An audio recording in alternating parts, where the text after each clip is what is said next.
Happy Friday. Mike Larson, Allen Realtors, talking real estate with you again. And, 2020 is now, I guess, firmly in our rearview mirror, and we're into 2021. But 2020 really contributed to where we are right now.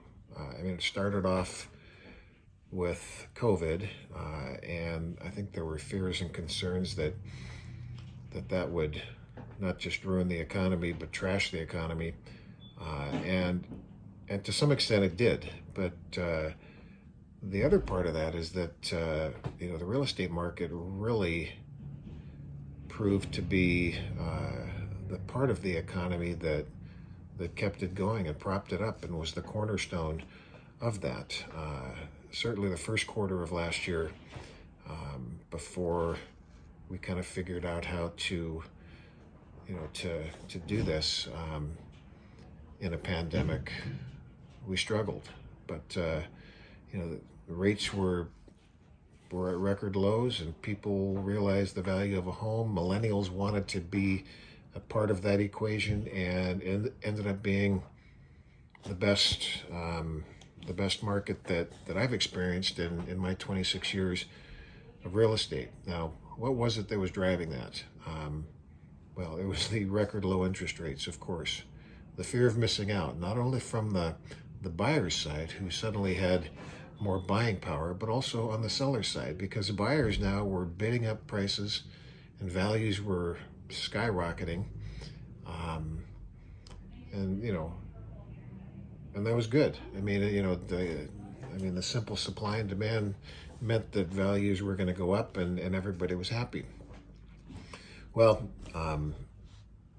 we're now in a situation where, not now, but kind of ending last year and getting into 2021, we're in a situation where inventory is at record lows. And so, what is it that's really contributing to the inventory? Well, of course, the high demand because of low rates, which we just talked about, is, I think, the biggest driver.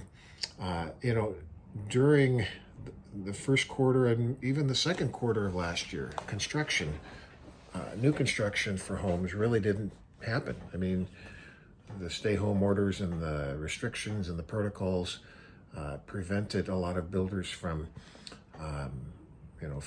building, and so we kind of fell behind in that regard. Sellers were not interested in selling during a pandemic, understandably. They don't want somebody coming in and exposing them to COVID. And probably the biggest thing right now is that sellers would love to sell and get top dollar, but guess what? They don't have a replacement home. They don't have any place to go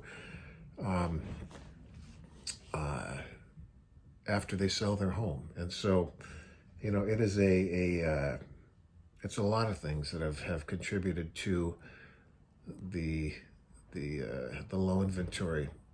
People are staying in their homes longer. People are staying in their homes on an average of about 13 years, when just as recently as 5 or 6 years ago, they were staying in their homes for 5, 6, 7 years. And the market is not in trouble.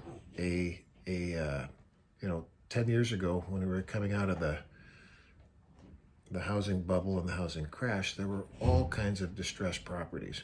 There was not a shortage of homes, there was an abundance of homes. It was the other way around. And so, if the market fundamentals are better, you're not going to have those distressed properties, which are part of that overall equation. And then finally, investors aren't stupid. Investors understand and they appreciate the value of cheap money and low interest rates. And they're out there competing with all of the people who are actually looking for a place to call home. So lots of variables. It's an interesting discussion.